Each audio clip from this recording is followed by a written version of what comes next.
Chapter 11. Shadows of Purpose. The late 1990s carried with them a strange heaviness. The world around me was shifting rapidly.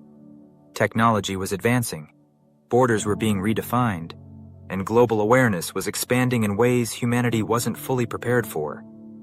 It was in this changing world that my assignments began to take on a sharper edge. The smaller missions of my earlier years, the conversations, the energy shifts, the chance encounters, had been like pieces of a puzzle scattered across a table. Now, those pieces were slowly being arranged into a clearer shape.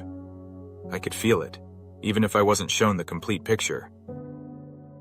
During this time, my outward life was also shifting. I had moved several times, each relocation serving a dual purpose: new beginnings for me, and new cover for the network's work.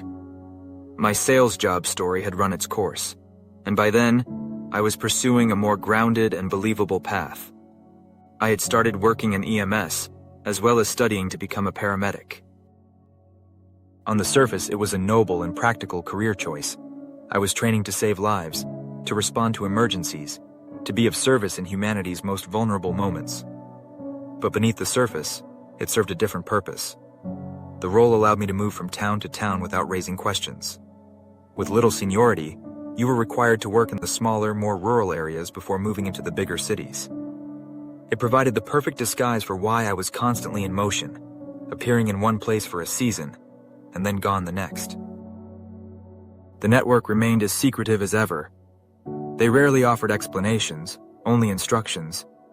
Yet the tone of those instructions began to carry more urgency. It was no longer just about guiding individuals or influencing subtle decisions. There was now an undercurrent of global consequence in the work I was being given.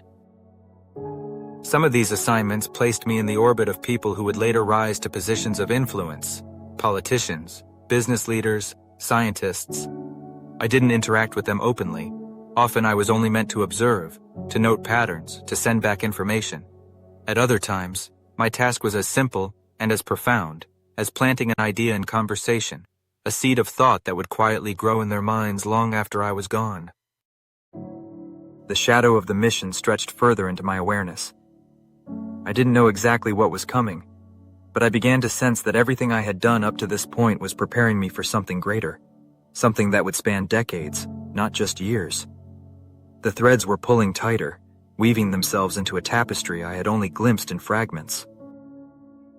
At night, in quiet moments, I would close my eyes and remember Sirius, my true home, my true identity as Elian. Those memories reminded me of why I was here, why I had chosen this path. It was not for glory or recognition. It was for service, for purpose, for something humanity itself was not yet ready to see. But it was a lonely path. The world was entering a new era, and so was I. The shadows of my mission were deepening, and the path ahead promised both danger and revelation. And I knew, without question, that the most critical chapters of my journey were yet to come.